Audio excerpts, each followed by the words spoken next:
배포되어지는 내셔널 뉴스페이퍼에 광고를 하나 내야 되겠다, 큰 광고를 내야 되겠다고 작심을 하고 이렇게 광고의 내용을 넣었습니다.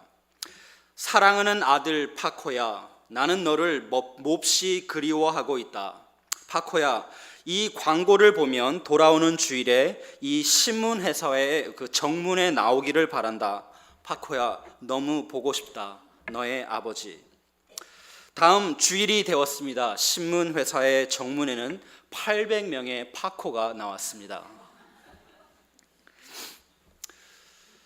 우리가 사는 이 시대는 많은 고아들이 있습니다. 그런 피지컬한 그런 고아는 아니라도 하나님을 알지 못하는, 아버지를 알지 못하는 그런 영적인 고아가 많이 있는 것 같습니다. 여러분, 지난번 제가 말씀을 나눴을 때 그 말씀 내용을 기억하십니까? 기억 못하시죠? 괜찮습니다. 가끔가다 제가 설교해도 기억 못합니다. 하나님의 아버지의 마음에 대한 말씀을 나누기를 원했습니다. 하나님 아버지는 참 좋으신 분이십니다. 그러나 많은 사람들이, 많은 그리스도인들이 하나님과의 관계에 있어서 하나님을 아버지로 여길 수 있는 그런 깊은 관계를 맺지 못하는 그런 이유 중에 하나는 바로 우리가 갖고 있는 하나님에 대한 오해, 선입견 때문이라고, 그것이 우리들의 삶에 하나님과의 아버지와의 관계를 맺는데 장애가 될 수 있다라고 말씀을 드렸습니다. 기억하십니까? 네. 예수님께서는 이 땅에서 사역을 하시면서 가장 원했던 것 중에 하나는 바로 우리가, 하나님의 사람들이 하나님을 아버지로 만나고 하나님을 아버지로 그렇게 교제하기를 원하셨습니다. 그래서 제자들이 주님께 나와서 하나님께 어떻게 기도를 해야 하겠습니까? 하셨을 때 예수님께서 어떻게 말씀하셨습니까? 하늘에 계신 우리 아버지여, 우리 하나님께서 우리의 아버지가 되신다고 예수님은 그렇게 소개를 해 주셨습니다. 하나님은 우리의 아버지라는 그런 사실은 너무나 중요한 성경의 컨셉트입니다.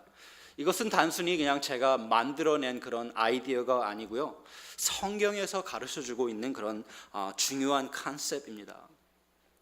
북미, 미국에 있는, 그리고 캐나다, 이런 북미의 복음주의자들에게 가장 큰 영향력을 주고 있는 신학자 중에 한 사람으로 꼽히는 제임스 J.I. 패커라는 그런 교수님이 계십니다. 이 교수님은 Knowing God, 하나님을 아는 지식이라는 아주 유명한 책을 쓰셨습니다. 그 인생의 90년의 그런 인생을 성경을 연구하고 하나님에 대한 생각으로 그런 티올로지를 공부하는데 헌신한 신학자이고 목회자이고 또한 교수님이십니다. 그래서 하나님을 아는 지식, 이 책은 많은 신학교의 필독 도서로 여겨지는 그런 책입니다. 그 대목을 제가 한글로 번역된 것이 없어서 제가 한번 번역을 해보면 한 대목에 이런 대목이 있습니다. 신약 성경이 증거하는 복음을 요약한다면 그것은 하나님을 거룩한 아버지로 알아가는 지식입니다. 그리고 어떤 사람이 기독교를 잘 이해하고 있는가를 판단할 수 있는지는 본인이 얼마나 하나님의 자녀로 생각하고 하나님을 아버지로 알고 있는가 하는 것입니다. 만약 그 생각이 그 사람의 삶의 전부에 영향을 주지 못하고 예배와 기도가 우러나오지 않는다면 그 사람은 기독교를 전혀 올바로 이해하지 못하는 것입니다. J.I. 패커 목사님의 그런 말씀, 이 말씀을 다르게 표현하자면 그리스도인은 하나님을 아버지로 여기는 사람이다라고 말씀한다는 것입니다. 우리는 흔히 그리스도인을 정의할 때 어떻게 정의합니까?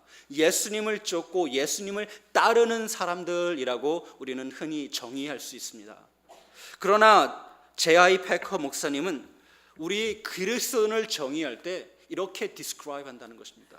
하나님을 바로 우리의 아버지로 여기는 사람들이라고 말씀해 주고 있습니다.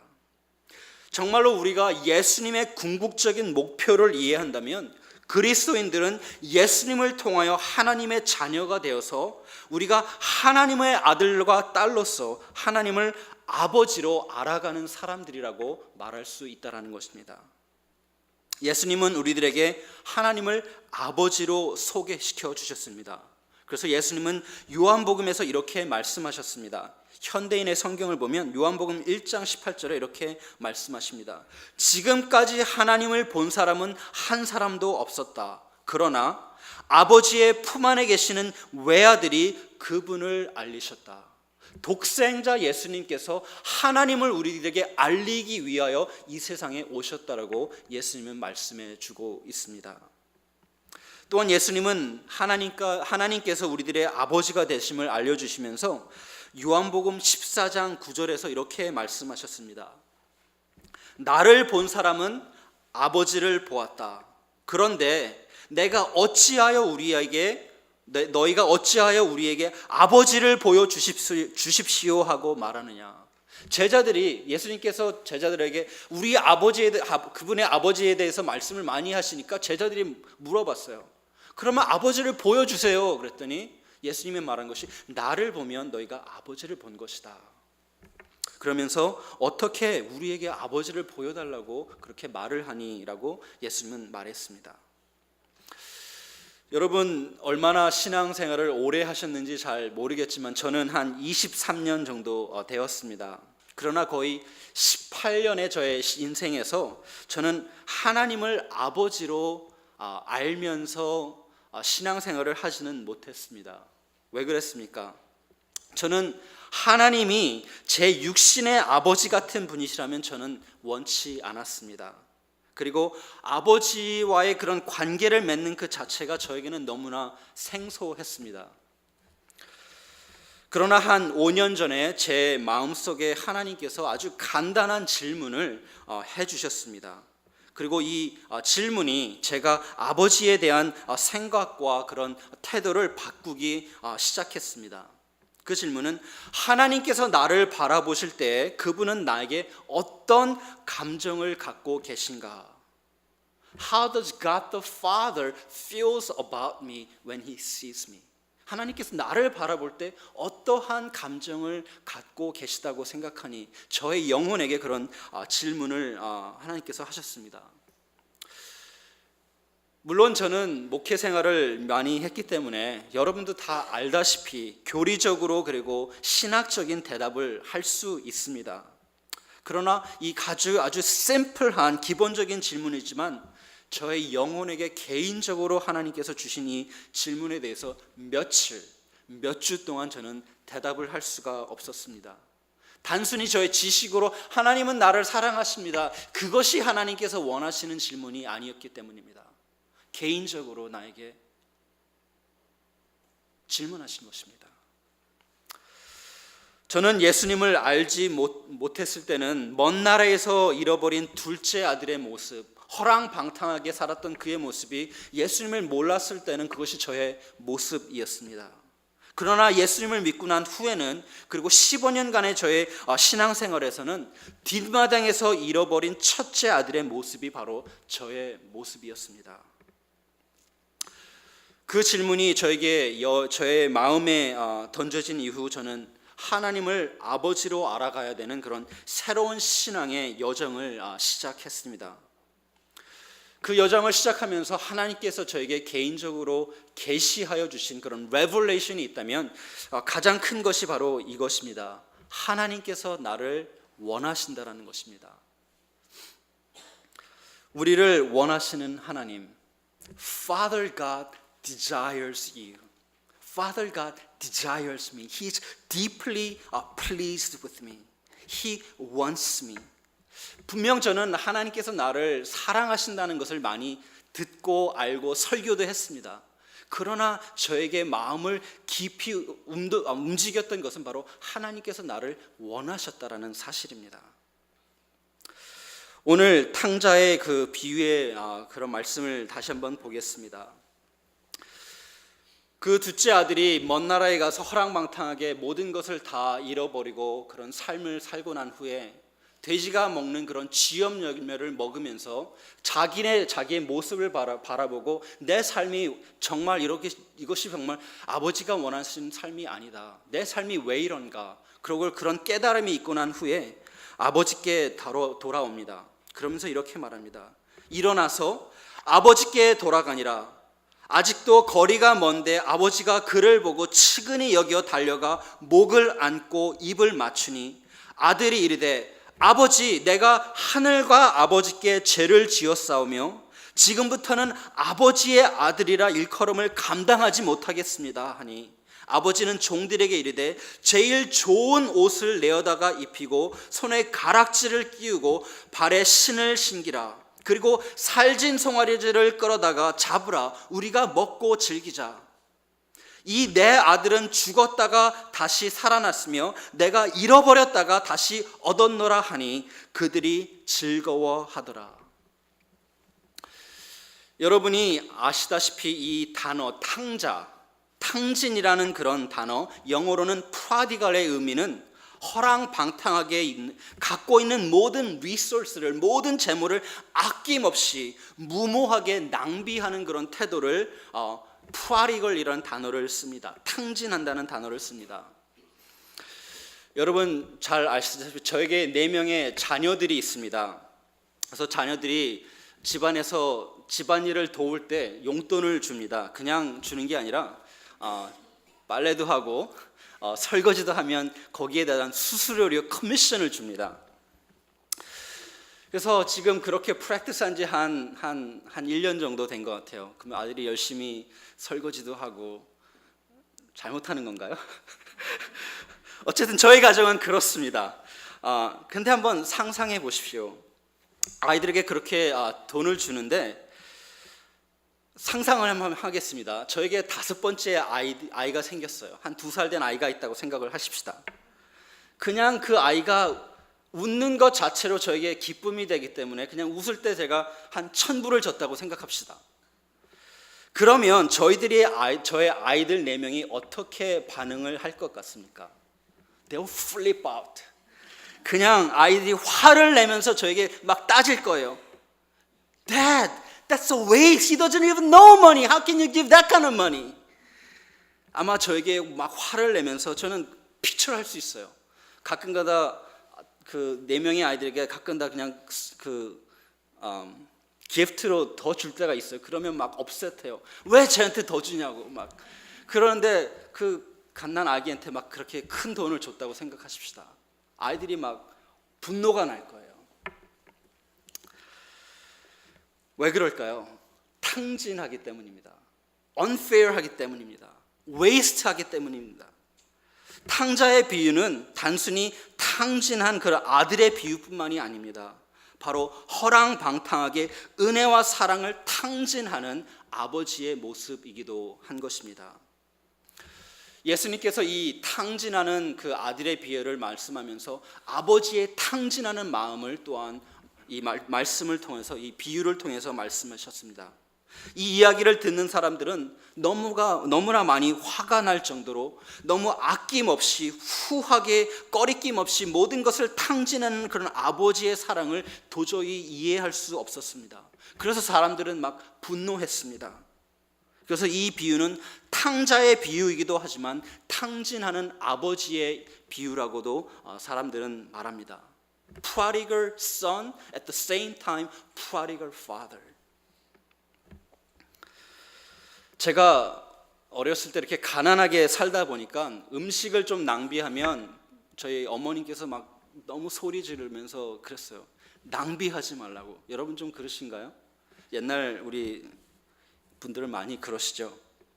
낭비하면 속이 상합니다. 그러나 하나님은 우리에게 놀라울 정도로 사랑을 탕진하셨습니다. 돌아온 아들이 너무 기뻐서 온 재산을 다 허비해서라도 아버지께는 그런 낭비라는 생각이 들지 않았습니다. 온 동네 사람들이 저놈은 정말로 나쁜 사람이야, 버림받아 마땅한 놈이야, 어떤 저런 자식에게 사랑을 베풀 수 있어라고 많은 동네 사람들은 비난하고 분노했습니다. 그러나 아버지는 탕진한 그 아들조차도 귀하게 사랑했습니다. 이것이 바로 예수님께서 우리에게 보여주고 싶어 하시는 아버지의 마음입니다. 우리가 죄와 실수와 방탕한 삶에 상관없이 아버지 하나님은 결코 깨어지지 않고 결코 주저하지 않고 끊임없고 동일하게 무조건적으로 변함없는 사랑으로 우리를 받아주십니다.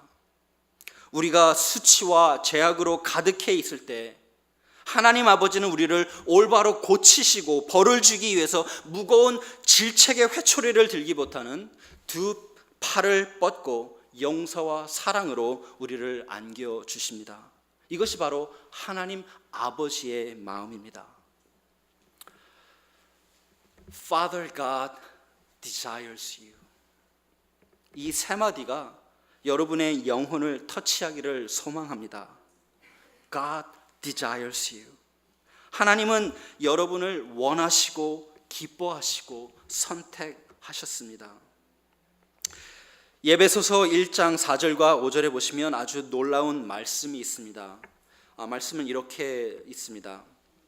곧 창세 전에 그리스도 안에서 우리를 택하사 우리로 사랑 안에서 그 앞에 거룩하고 흠이 없게 하시려고 그 기쁘신 뜻대로 우리를 예정하사 예수 그리스도로 말미암아 자기의 아들들이 되게 하셨다라고 성경은 말씀해 주고 있습니다. 천지를 만들기도 이전에 하나님은 우리를 생각하셨고 사랑 안에서 우리를 그리스도로 통하여 하나님의 자녀로 삼았다고 하나님의 아들과 딸들이라고 성경은 말씀해 주고 있습니다. 바로 사랑 안에서 하나님은 우리를, 여러분과 저를 선택하셨습니다. 그리고 그것이 바로 하나님의 기쁘신 뜻입니다. 여러분, 하나님께서 여러분을 보실 때 너무나 기뻐하세요. 독생자 예수님, 하나밖에 없는 그 아들까지 아낌없이 탕진하는 그런 prodigal father의 모습이 바로 아버지의 모습입니다. 아버지 하나님의 마음은 또 다른 그런 기독교의 교리가 아닙니다. 하나님 아버지는 그의 아름답고 부드럽고 따뜻한 그런 사랑은 바로 복음의 실체입니다. 저는 제임스 패커 목사님처럼 저의 평생을 다해서 그렇게 많이 성경을 연구하지는 않았지만 제 소견으로 성경 전체에 가장 중요한 한 구절이 있다면 바로 요한복음 15장 9절이라고 생각합니다. 여러분 성경이 있으시면 한번 찾아봐 주십시오. 요한복음 15장 9절.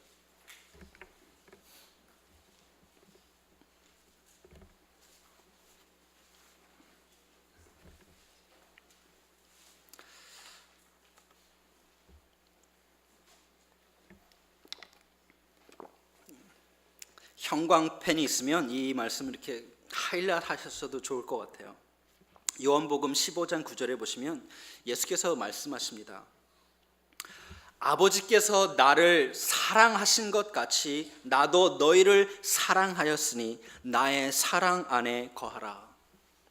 한번 생각해 보세요. 성부 하나님께서 얼마나 성자 하나님을 사랑하셨을까요? 상상이 가십니까? 아버지 하나님께서 아들 예수님을 사랑한 것 같이 똑같은 방법으로 똑같은 매너로 예수님께서 우리를 사랑하신다는 것입니다.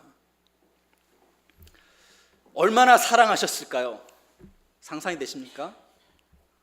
Quite a bit, a lot. 똑같은 모습으로 똑같은 레벨로 하나님께서 아들을 사랑하신 것 같이 예수님은 우리를 사랑하십니다. 그것이 바로 하나님의 사랑을 우리에게 표현하시는 것입니다. 제안 하나를 하고 싶습니다. 여러분 지금 현재 신앙생활이 어떤지 잘 모르겠지만 여러분 성경을 읽으실 때 특히 복음서를 읽으시면서 예수님의 그런 여러 가지 이야기가 있지 않습니까? 그 이야기를 들으실 때 보실 때 여러분 상상하면서 그 이야기에 들어가셔서 본인 스스로가 그 이야기의 주인공의 한 명으로 상상하면서 말씀을 한번 읽어보시면 좋을 것 같아요. If you immerse yourself in the story of the gospel, in the story of Christ, you will meet Jesus. 예수님을 그렇게 만나면 여러분의 삶과 저의 삶은 달라질 것입니다. 아버지 하나님은 아들 예수님을 많이 사랑하셨습니다. 그리고 아들 예수님은 하나님 아버지를 많이 사랑하셨습니다. 아버지와 아들의 이 사랑이 나타난 아름답게 나타난 성경 구절이 바로 제가 보기에는 마태복음 3장 13절로부터 17절의 말씀입니다. 제가 한번 읽겠습니다. 이때에 예수께서 갈릴리로부터 요단강에 이르러 요한에게 세례를 받으시려 하시니 요한이 말려 이르되 내가 당신에게 세례를 받아야 할 터인데 당신이 어떻게 나에게 오시나이까? 예수께서 대답하시면서 이르시되 이제 허락하라. 우리가 이와 같이 하여 모든 의를 이루는 것이 합당하니라 하시니 이에 요한이 허락하는지라. 예수께서 세례를 받으시고 곧 물에서 올라오실새 하늘이 열리고 하늘에 하나님의 성령이 비둘기같이 내려 자기 위에 임하심을 보시더니 하늘로부터 소리가 있어 말씀하시되 이는 내 사랑하는 아들이요 내 기뻐하는 자라 하시니라. 오늘 본문의 말씀은 마태복음 3장의 말씀은 예수님께서 이미 아직 사역을 시작하기 이전의 이야기입니다. 예수님께서는 30년간 평범한 생활을 하시다가 어느 하루 세례 요한에게 찾아오셔서 내가 요한에게 당신에게 세례를 받아야 하겠습니다라고 그렇게 왔습니다. 예수님께서 그렇게 오실 때 사도 요한은 예수님을 알아보고 내가 당신에게 세례를 받아야 되는데 어떻게 당신이 나에게 세례를 받으시려고 하십니까? 그 대화 속에 결국은 하나님의 말씀을 전하고 예수님께서 세례를 받습니다. 세례를 받고 물에 들어갔다 나올 때 놀라운 이런 사건이 있었습니다. 17절에 보시면 하늘로부터 소리가 있어 말씀하시되 이는 내 사랑하는 아들이요 내 기뻐하는 자라 하시니라. 성부 아버지 하나님께서 성자 아들 예수님의 그 아들됨을 확증하는 그런 사건입니다. 이는 내 사랑하는 아들이요 내 기뻐하는 자라. 하늘에 계신 아버지는 너무나 다행하게도 티피컬한 한국적인 아버지와는 전혀 다릅니다. 예수님께서는 아직 사역을 시작하지도 않았고 특별한 그런 일을 하지 않으셨습니다. 기적을 행한 것도 아니고 병든 자를 고친 것도 아니고 사역을 하면서 가르친 것도 아닙니다. 그리고 예수님은 30세였고 싱글이었습니다. 그 1세기 때의 주이시 컬처는 남자아이가 14살이 되면 이미 장가를 갈 수 있는 그런 나이였습니다. 그리고 보통의 경우 18세가 되면 평균적으로 장가를 가는 그런 나이였습니다. 그러나 예수님은 30세가 되어도 아직 싱글로 장가를 가지 못하고 부모님 곁에 있었습니다. In our day, it's such a big loser. 또 어떻습니까? 그의 사촌인 세례 요한은 선지자로 알려지기 시작했고 많은 추종자들, 많은 제자들이 그를 따랐습니다. 그러나 예수님은 어떻습니까? 아무것도 한 것이 없어요. 예수님은 예루살렘 대학교를 간 것도 아니고 아주 평범하게 그냥 목수의 생활을 하고 있었습니다. 이룬 일이 아무것도 없음에도 불구하고 하나님은 하늘로부터 음성을 내려주셨습니다. 이는 내 사랑하는 아들이요 내 기뻐하는 자라 하시니라. 우리가 살아가고 있는 이 세상은 무언가 잘하고 성취했을 때 우리의 가치가 얻어지게 됩니다. 그렇지 않습니까? 우리가 무언가를 이루어내어야, 무언가 잘해야 다른 사람에게로부터 그런 가치, 인정을 받게 됩니다. 부모님들 그렇지 않습니까? 여러분의 자녀가 4.0 GPA를 받으면 너무 잘했어, 기쁘시죠? 거짓말하는 것 같아요. 안 기쁘세요? 우리 기뻐하잖아요. 아들이 뭐 하버드 대학 갔어요. 그래서 입학을 했단 말이에요. 너무 기쁘죠. 아이비리그를 밖에는 모르시는 것 같아요, 우리 한국 부모님들. 자녀가 연봉을 이렇게 많이 받습니다. 너무 잘했어. 귀하게 여겨주잖아요. 그러나 하나님은 우리를 있는 그대로의 모습으로 받아주십니다. 우리가 무언가 잘해서 뭔가 업적을 이루어야 우리에게 받아주시는 것이 아니라 하나님은 있는 그대로, 예수님께서 아무것도 하지 않으셨어요. 사역을 하지 않으셨어요. 그럼에도 불구하고 하나님은 하늘에서 음성을 내려주십니다. 이는 내 사랑하는 아들이요 내 기뻐하는 자라 하시니라. 이것이 바로 아버지의 마음입니다. 우리를 있는 그대로 받아주시고 인정해 주시는 분입니다. 하나님은 여러분을 보실 때 그냥 기뻐하십니다. 그것이 바로 하나님 아버지의 마음입니다. 우리의 정체성, 우리의 아이덴티티는 얻어지는 것이 아니라 주어지는 것입니다. 우리가 누구인지 선언해 주시고 인정해 줄 수 있는 오직 한 분은 바로 아버지 하나님이십니다. 우리의 정체성, 정말 내가 누구인지 아는 것은 너무나 중요한 것입니다. 여러분, 성함 외에 어떤 분이십니까? 라고 질문을 한다면 어떻게 대답을 하시겠습니까? 여러분, 우리가 우리 스스로를 표현할 때 우리가 할 수 있는 것들, 그것에 대해서 많이 표현을 하게 됩니다. 우리가 갖고 있는 직업, 삶에 이룬 중요한 업적, 우리가 잘하는 것들, 잘못하는 것들, 너무나 많은 경우 우리의 정체성은 우리가 할 수 있는 것과 우리가 가지고 있는 것으로 판정됩니다. 나는 잘하는 피아니스트입니다. 나는 변호사입니다. 이런 모든 것들, 이 문제는 한순간에 이런 모든 것들이, 이런 재주들이 사라질 수 있다는 것입니다. 만약에 제가 더 이상 목회를 할 수 없다라면 어떻게 하게 되겠습니까? 만약에 내가 더 이상 찬양팀에서 더 이상 찬양을 할 수 없게 된다면, 만약에 내가 건강을 잃고 직장을 잃고 재산을 잃게 된다면, 만약에 내 여자친구가 더 이상 나를 사랑해 주지 않는다면, 우리의 정체성이 너무나 누군가에게서 주어지는 것이 아니라 누군가로부터 받아야만 하는 그것이 문제가 있습니다. 제가 30대로 젊게 보이지만 마흔이 조금 넘었습니다. 한 번은 교회에서 이렇게 벽을 짓는데 그런 공사를 돕다가 한번 사고가 있었습니다. 그 15인승 그 큰 밴 있죠. 그 안에서 이제 시멘트를 들고 50파운드가 되는 그런 시멘트를 들다가 허리를 다쳤어요. 그러니까 잘 쓰지 못하잖아요. 그 밴 안에서 하니까. 그래서 시멘트를 드는데 허리에서 무슨 소리가 나더라고요. 그 이후로 저는 이렇게 스트레스가 생기고, 그리고 무리를 하게 되면 그런 통증 때문에 가끔은 그런 통증이 너무 심하면 두 손으로 세수를 하기가 힘들어요.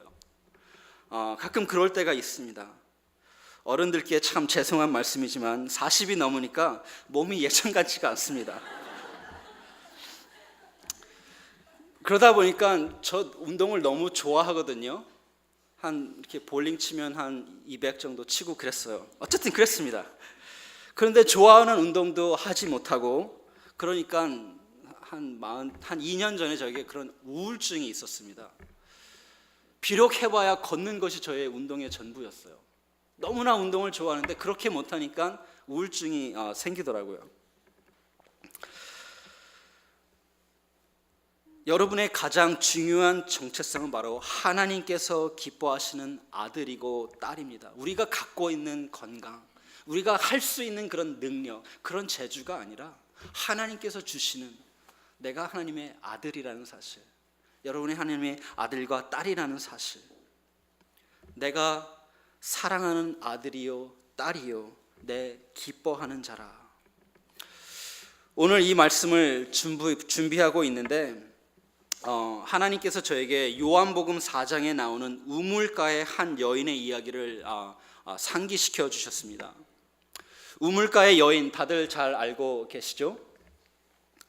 5번씩이나 결혼에 실패를 한 여인입니다. 오늘날에도 3번 이상 결혼하면 우리 눈초림 주잖아요. 그렇죠? 이상하게 여기잖아요. 그리고 5번이나 넘게 그런 컬처에서 얼마나 버림받겠습니까? 사람들의 가십의 대상이 되고 사회적으로 받아지지 않는 그런 존재였습니다. 그러나 예수님은 그 여인의 그런 상처와 그의 마음을 알고 그 유대인은 상종하지 않지만 예수님은 그 여인에게 찾아가서 그 여인의 마음을 알아주고 그 여인의 상처를 힐링해 주셨습니다. 이 말씀을 묵상하는데 저의 삶의 오래전 일들을 하나님께서 기억하게 해주셨습니다. 저는 오랫동안 이 여인처럼 가정을 생각하면, 저의 가족을 생각하면 심한 열등감과 그런 insecure 감정이 너무나 많이 있었습니다. 지난번에 말씀을 드렸을 때 조금은 말씀을 드린 것 같은데 저의 부모님은 서로에게 불충실하셨습니다. 제가 초등학교 때 이따금씩 어머니는 밤에 동네 사람들의 눈을 피하면서 밤에 어떤 아저씨를 집으로 데려오시고 술을 나누시고 그랬습니다. 그리고 종종 술집에 나가셔서, 예전에는 스탠드바라 그러더라고요. 나가셔서 춤도 추시고 만취되시기도 그렇게 하셨습니다. 저에게 그러나 정말 괴로웠던 것 중에 하나는 어머니께서 너무나 취하셔서 길거리에 그냥 쓰러지셔서 그냥 누워 계셨어요. 그러면 동네 분이 저에게 알려주시고 저는 어머니가 계신 곳으로 가서 어머니를 모셔왔습니다. 그 수치감과 그런 창피한 마음은 어렸을 때 저의 모습으로 감당하기가 너무 힘들었습니다. 그리고 아버지도 마찬가지예요. 미국에서 사시면서 다른 여자분과 사시면서 우리는 그냥 룸메이트라. 말이 룸메이트죠. 그렇죠? 저에게는 너무나 그런 어려움이 있었습니다. 그래서 저의 가정을 생각하면 항상 이렇게 디프레스 되고 그러면서 저의 마음에 이런 결정이 생겼어요. 그 결정은 뭐냐면 나는 정말로 이 세상에서 사랑받을 수 없는 사람이구나 라는 그냥 제 스스로 한 결정입니다. 그래서 자라오면서 누군가에게 사랑을 받는 것이 너무나 어려웠습니다. 얼마나 어려웠냐면, 그리고 예수님이 다행히 정말로 하나님께서 저에게 찾아와 주셔서 예수님을 만나고 중고등부 전도사로 일을 할 때였습니다. 저의 배경 때문인지라 그 홀 어머니 밑에서 젊으신 분이세요. 싱글 어머니께서 2 아이들을 두고 계신데 그 아이들이 중고등부에 있기 때문에 그냥 저의 어떤 감정이 있어서 아이들을 많이 사랑해 줬습니다.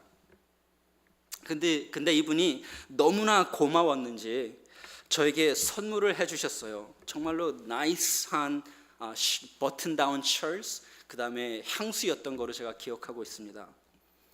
근데 그분의 사정을 제가 뻔히 알고 저 나름대로는 참 좋은 사람이다 생각하고 그걸 거절했습니다. 당신의 그런 형편에 이런 걸 저에게 주면 안 되지요. 얼마나 상처가 됐겠습니까? 지금 생각해 보면 what a dumber. I want to beat myself. 제가 뭔데 사랑을 주는데 받지 못한 거예요. 거절했지만 그분은 그냥 주시고 가셨어요. 그래서 그냥 받았습니다. 그러면서 이 말씀을 생각하면 얼마나 그분이 마음이 상했을까. 젊은 저는 그분의 그런 형편을 판단하고 그렇게 거절했지만 그러면서 그분이 당한 그런 어떤 마음의 상처가 얼마나 컸을까. 그러면서 over the years 예수님께서는 제 삶에 찾아와 주셔서 그분이 나를 충분히 사랑하실 수 있다라는 것을 보여주셨습니다. 그 이후로 5년 전부터 저는 아버지와의 또 다른 관계를 맺고 있습니다. 아버지와의 그런 따뜻한 사랑의 관계, 예수님과 느끼는 그 사랑과는 또 다른 것 같아요. 아버지의 사랑, 하나님 아버지께서 나를 기뻐하시고 나를 원하시는 그런 좋으신 아버지의 모습, The tender love of the Father, It changes me. 요즘 저의 기도 제목은 그렇습니다. Father, I want to be an object of your love. 그냥 아버지의 사랑의 대상이 되기를 원합니다. 개인적으로 저에게 가장 큰 변화를 준 것이 바로 하나님께서 나를 원하신다라는 것입니다. Father God desires you. He is crazy about you. He wants you. You are a deep pleasure to him. 지금까 이제 하나님 아버지와의 그런 관계를 맺으면서 이제 좀 많이 그런 힐링이 많이 됐어요. 그래서 지금 이렇게 말하는 것이 저는 나눌 수가 없었어요. 한 30년 동안 저희 가정에 대해서 전혀 나눌 수가 없었는데 예수님이 찾아오시고 하나님과의 관계를 맺음으로 저의 삶에 어떤 그런 큰 힐링. 그래서 이제는 나누는 것이 좀 자연스럽습니다. 이제는 사랑받는 것이 그렇게 어렵지 않습니다. 저에게 선물 주셔도 괜찮아요. 기분 나쁘게 안 할게요. 농담입니다. 하나님 아버지는 여러분 한 사람을 너무나 사랑하시고 원하십니다. 그분은 열린 마음으로 여러분을 바라보시고 기뻐하십니다. 너는 내 사랑하는 아들이요 딸이요 나의 기뻐하는 자라. 여러분은 하나님 아버지께 너무나 가치 있는 존재입니다. 무언가 잘해서가 아니라 하나님께서 여러분을 하나님의 형상대로 만드셨기 때문에, 그리고 여러분께서 하나님의 아들이고 딸이기 때문에 하나님은 여러분을 그냥 좋아하시고 기뻐하십니다. 이 세상에서 어떤 일을 했던 어떤 일을 하지 않았던 하나님 아버지께서는 여러분을 사랑하시고 원하시고 기뻐하십니다. 기도하겠습니다.